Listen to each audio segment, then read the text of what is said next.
अस्सलाम वालेकुम my dear students, उम्मीद आप सब खैरियत से होंगे। This is Saba and welcome to my channel. Students, today I am going to teach you another very important topic and that is conjugation. बच्चे, जो कॉन्जुगेशन का जो प्रोसेस है, इसमें सबसे पहले जिन्होंने स्टडी की थी वो थे एडवर्ड टॉटम एंड लैडरबर्ग। दो साइंटिस्ट थे। 1946 में उन्होंने बैक्टीरिया में सबसे पहले जो कॉन्जुगेशन का जो प्रोसेस है उसको डिस्कवर्ड किया था। कौन कौन से साइंटिस्ट थे? Lederberg and Edward Tatum. इन दोनों साइंटिस्ट ने सबसे पहले बैक्टीरिया में कॉन्जुगेशन का जो प्रोसेस है उसको डिस्कवर्ड किया था। बच्चे, basically conjugation is the type of sexual reproduction. The type of sexual reproduction.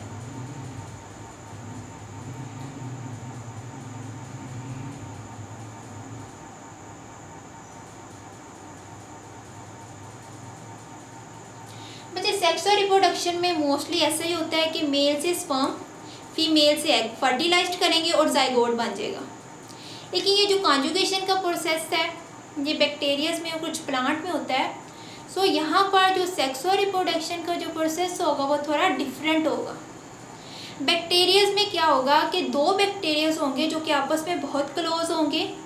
एक बैक्टीरिया से जो जेनेटिक मटेरियल है वो दूसरे बैक्टीरिया में ट्रांसफ़र हो जाएगा। ओके, डेफिनेशन की तरफ आते हैं। The transfer of genetic material between bacteria through cell to cell contact is called bacterial conjugation.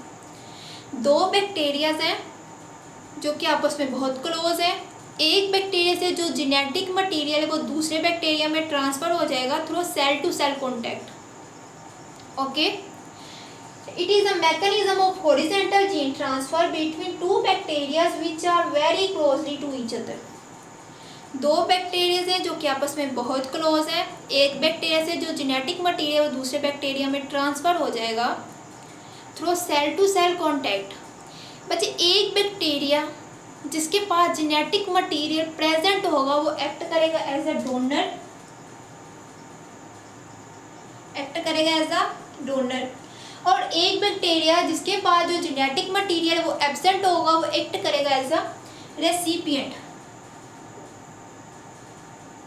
Okay, सो जो डोनर है उसके पास जेनेटिक मटेरियल प्रेजेंट होगा, सो वो अपना जो जेनेटिक मटेरियल है उसको डोनेट करेगा रेसिपिएंट को। ओके, मैकेनिज्म की तरफ आते हैं। दो सेल्स हैं, सपोज एक मेल का और दूसरा फीमेल का। बेसिकली बैक्टीरिया में डिस्टिंग्विश तो नहीं होता कि कौन मेल है कौन फीमेल है, लेकिन सपोज कि एक सेल है जो कि मेल का है, दूसरा सेल जो कि फीमेल का है। दोनों के पास क्रोमोसोम्स प्रेजेंट है। एक सेल के पास एफ प्लाज्मिड प्रेजेंट है लेकिन दूसरे सेल के पास एफ प्लाज्मिड एब्सेंट है। ओके, एफ मीन बच्चे fertility. F mean fertility. Plasmid is an extra chromosomal DNA. इसके डिफरेंट फंक्शंस हैं जो कि नेचुरली बैक्टीरियाज में प्रोड्यूस होता है। लाइक ये एंटीबॉडीज़ रेजिस्टेंट के तौर पर भी एक्ट करता है। जेनेटिक इंजीनियरिंग में भी इसके बहुत इंपॉर्टेंट रोल्स हैं। सो ऐसा सेल जिसके पास एफ प्लाज्मिड प्रेजेंट होगा वो होगा एफ पॉजिटिव सेल, और ऐसा सेल जिसके पास एफ प्लाज्मिड एब्सेंट होगा वो होगा F negative cell. Clear students? So इस सेल के पास एफ प्लाज्मिड प्रेजेंट है तो ये एक्ट कर रहा है एज अ डोनर, और इसको एफ प्लाज्मिड जेनेटिक मटेरियल चाहिए, सो ये एक्ट कर रहा है एज अ रेसिपिएंट। सो यहाँ से ये जो जेनेटिक मटेरियल होगा वो इस सेल में ट्रांसफ़र हो जाएगा। ओके बच्चे, ये जो एफ प्लाज्मिड है इसके पास खास किस्म का एक जीन होता है। ओके, जो कि एक खास किस्म की प्रोटीन बनाएगा जिसको कहेंगे पिल्लाई। कौन सी प्रोटीन है वो? पिल्लाई। बच्चे, पिल्लाई क्या करती है? ये सेक्स पिल्लस क्रिएट करेगी। ठीक है, सेक्स पिल्लस क्रिएट करेगी दोनों सेल्स के दरमियान। मीन सेक्स पिलस से क्या होगा, दोनों जो बैक्टीरियाज के सेल्स होंगे वो आपस में कनेक्ट होंगे through conjugate tube. Sex pillars दोनों सेल्स के दरमियान एक बारीक सी ट्यूब बना देगी, जिससे एक सेल से जो जेनेटिक मटेरियल दूसरे सेल में ट्रांसफ़र हो जाएगा। ओके बच्चे, इस प्लाज्मिड के पास एक और प्रोटीन होती है जो कि इधर निक क्रिएट करेगी एक स्पेसिफिक पॉइंट पर। सपोज यहाँ पर निक क्रिएट करेगी जहाँ से ये स्ट्रैंड टूटेगी, टूट कर ये अनकॉइलिंग फॉर्म में इस रेसिपिएंट में ट्रांसफ़र हो जाएगी। ओके, यहाँ से ये जो सिंगल स्ट्रैंड है वो अनकॉइल होके यहाँ पर ट्रांसफ़र हो जाएगी।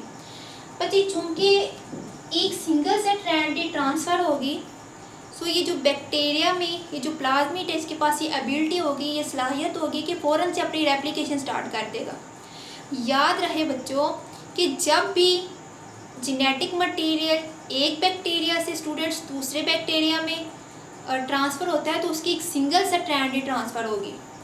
ठीक है, चूँकि स्टूडेंट्स ये डबल स्ट्रैंडेड है तो यहाँ से एक सिंगल स्ट्रैंड ही इस रेसिपिएंट में ट्रांसफ़र होगी। जैसे ही ये सिंगल स्ट्रैंड इस रेसिपिएंट में ट्रांसफ़र होगी, ये फ़ौरन से अपनी रेप्लिकेशन स्टार्ट कर देगा। कोई बात नहीं है, चली गई ये तो फिर क्या हो गया, मैं फ़ौरन से अपनी रेप्लिकेशन स्टार्ट कर देता हूँ तो ये दोबारा से डबल स्ट्रैंडेड हो जाएगा। सो बैक्टीरिया में जो रेप्लिकेशन का जो प्रोसेस है उसको रूलिंग रेप्लिकेशन कहते हैं। क्या कहते हैं उसको? Ruling replication. Ruling replication. Okay students, चूँकि अब इस बैक्टीरिया के पास भी एक सिंगल स्ट्रैंड आ चुकी है तो ये भी फ़ौरन से अपनी रेप्लिकेशन स्टार्ट कर देगा, तो इसके पास भी double stranding genetic material present होगा। ओके, सो यहाँ पर भी एफ प्लाज्मिड प्रेजेंट है और यहाँ पर भी एफ प्लाज्मिड प्रेजेंट है। सो अब ये दोनों सेल्स क्या हैं? F positive cell. F positive cell. Clear students? So एक सेल से जो जेनेटिक मटेरियल है वो दूसरे सेल में ट्रांसफ़र हो रहा है through conjugate tube. Conjugate tube. Okay students, यहाँ पर एक खास किस्म के दो प्रोटीन्स होती हैं। तो खास किस्म की प्रोटीन होती है, one is relaxosome. Relaxosome and second is transferosome. नाम से ही जाहिर है रिलैक्सोसोम मतलब वो इस स्ट्रैंड को, इस जेनेटिक मटेरियल्स को रिलैक्स करेगी कि ये जो स्ट्रैंड है ये आपस में इंटीग्रेट ना हो जाए। नेक्स्ट ये जो ट्रांसफिरोसोम है ये ट्रांसफ़र होने में हेल्प करेगी। ओके, कि ये जो स्ट्रैंड है ये कॉइल ना हो, ये अनकॉइल ही नेक्स्ट रेसिपिएंट में ट्रांसफ़र हो तो वहाँ जाके ये कॉइल हो जाए और नेक्स्ट इसकी रेप्लिकेशन स्टार्ट हो जाए। सो ये दोनों इसकी ट्रांसफ़र में हेल्प करते हैं, दोनों प्रोटीन्स हेल्प करती हैं। नेक्स्ट स्टूडेंट्स, एक और थोड़ा सा रह गया टॉपिक कि अगर इस क्रोमोसोम में और इस प्लाज्मिड में क्रॉसिंग ओवर हो, तो आपको पता है कि जब क्रॉसिंग ओवर होती है तो तब जीन्स एक्सचेंज होते हैं, जेनेटिक मटेरियल एक्सचेंज होगा। ओके, रिकम्बिनेशन होगा। तो इस क्रोमोसोम्स का कुछ पार्ट इस प्लाज्मिड के पास चला जाएगा, इस प्लाज्मिड का कुछ पार्ट इस क्रोमोसोम के पास। ओके, सपोज यहाँ पर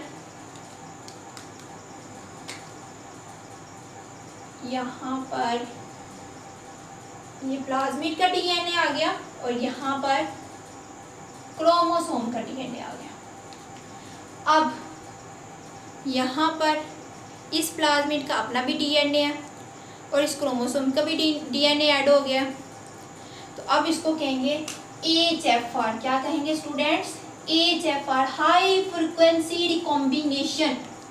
ठीक है, क्रोमोसोम्स का कुछ पार्ट इसमें इंटीग्रेट हो गया, तो इसको कहेंगे हाई फ्रिक्वेंसी रिकॉम्बिनेशन या इसको कहेंगे सुपर मेल। क्या कहेंगे स्टूडेंट्स? Super mail.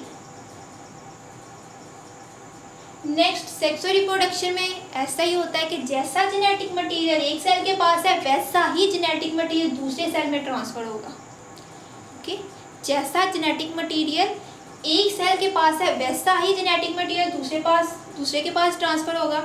क्योंकि इस प्लाज्मिड में इस क्रोमोसोम्स का कुछ पार्ट इंटीग्रेट हो चुका है, सो ये बिल्कुल ऐसा ही एज इट इस सेल्स के पास ट्रांसफर होगा। सो यहाँ पर ये बिल्कुल ऐसे इधर ट्रांसफर होगा, सो यहाँ पर भी ऐसे, ठीक है। नेक्स्ट स्टूडेंट्स, इस प्लाज्मिड में कुछ पार्ट इस क्रोमोसोम्स का ऐड हो चुके हैं। ये जो क्रोमोसोम्स का ये जो डीएनए होता है, इसमें जो रेप्लिकेशन की जो पावर होगी, जो स्पीड होगी, इस प्लाज्मिड के डीएनए से ज़्यादा होगी। मीन अगर ये प्लाज्मिड का डीएनए 1 मिनट में 1 कॉपी बना रहा है, तो अगर इसमें कुछ पार्ट क्रोमोसोम्स का ऐड हो चुका है, क्रोमोसोम्स का कुछ डीएनए इसके पास मिक्स हो चुका है, सो 1 मिनट में 1000 कॉपीज़ बनेगी, ठीक है। जब ये प्लाज्मिड इस फीमेल के पास ट्रांसफ़र होगा तो नेक्स्ट फ़ौरन से रेप्लिकेशन होगी और कॉपीज़ बनती जाएंगी और तेज़ी से बैक्टीरियाज, बहुत ज़्यादा बैक्टीरियाज बन जाएंगे, ठीक है। क्योंकि बच्चे ये दोनों जो सेल्स है ये इक्वलाइक है, जैसे जीन्स इधर होंगे वैसे जीन्स इधर होंगे। दोनों सेल्स तो इक्वलाइक हैं, जैसे जीन्स इधर होंगे वैसे ही जीन्स इधर होंगे। यहाँ पे तो रिकम्बिनेशन हुआ है, क्रोमोसोम्स का कुछ पार्ट प्लाज्मिड के साथ इंटीग्रेट हुआ है और वैसा ही फीमेल में ट्रांसफ़र हो चुका है। सो यहाँ पर भी अगर इस तरीके से क्रॉसिंग ओवर होगी तो होमोलोगस जीन्स का पेयर बन जाएगा, क्योंकि जीन्स तो दोनों के सेम है, सेम सेल है, ये भी इक्वलाइक है, ये भी इक्वलाइक है। सो यहाँ पे डिप्लॉयड फॉर्म बन जाएगी। जो नेक्स्ट रेप्लिकेशन की जो पावर होगी, जो स्पीड होगी, वो बहुत ज़्यादा हो जाएगी, 1000 टाइम्स बढ़ जाएंगी, तेज़ी से कॉपीज़ बनना स्टार्ट हो जाएंगी, बहुत ज़्यादा बैक्टीरिया जल्दी बन जाएंगे। क्लियर स्टूडेंट्स, हमने क्या देखा पहले कि जो प्लाज्मिड है ये F पॉजिटिव सेल में प्रेजेंट है, तो हमने इसको कहा F पॉजिटिव सेल, और इस सेल में एब्सेंट है तो हमने कहा F नेगेटिव सेल। अब ये जो प्लाज्मिड है जेनेटिक मटेरियल है, इस रेसिपिएंट में ट्रांसफ़र हुआ थ्रू कॉन्जुगेट ट्यूब। जैसे ही इधर ट्रांसफ़र हुआ तो यहाँ पे फ़ौरन से प्लाज्मिड ने अपनी रेप्लिकेशन स्टार्ट कर दी, और बैक्टीरिया में जो रेप्लिकेशन का जो प्रोसेस है उसको कहते हैं रूलिंग रेप्लिकेशन। क्योंकि दोनों के पास double set stranded plasmid present, ठीक है, दोनों के पास डबल सेट स्ट्रैंडिंग जो प्लाज्मिड है वो आ गया फीमेल के पास भी और मेल के पास भी। नेक्स्ट हमने कहा कि अगर इन दोनों में क्रॉसिंग ओवर होगी तो रिकॉम्बिनेशन आएगा, जिसको कहा HFR, हाई फ्रिक्वेंसी रिकॉम्बिनेशन या super male. Next sexual reproduction में ऐसा ही होता है कि जैसा जेनेटिक मटेरियल एक बैक्टीरिया के पास है या एक ऑर्गेनिज्म के पास है, वैसा ही जेनेटिक मटेरियल दूसरे ऑर्गेनिज्म में ट्रांसफ़र होगा, शिफ्ट होगा। सो यहाँ पर क्रोमोसोम्स का कुछ पार्ट इंटीग्रेट हो चुका है, तो वैसा ही प्लाज्मिड सेम एज इट इस फीमेल के पास ट्रांसफ़र होगा। जब ये इस फीमेल के पास ट्रांसफ़र होगा तो वहाँ होमोलोगस जीन्स बन जाएंगे, डिप्लॉयड फॉर्म आ जाएगी। नेक्स्ट फ़ौरन से फीमेल रेप्लिकेशन स्टार्ट कर देगी, उसकी जो स्पीड होगी वो 1000 टाइम्स बढ़ जाएगी। सो फ़ौरन से कॉपीज़ बनती जाएंगी और न्यू जो बैक्टीरियाज है वो बन जाएंगी। सो एक बैक्टीरिया से जेनेटिक मटेरियल दूसरे बैक्टीरिया में ट्रांसफ़र हो रहा है, तो इसी को हम कह रहे हैं कॉन्जुगेशन। आई होप सो कि आपको वीडियो अच्छी लगी होगी। वीडियो आपको कैसी लगी मुझे कमेंट करके ज़रूर बताइएगा। Thank you so much. अल्लाह हाफिज़।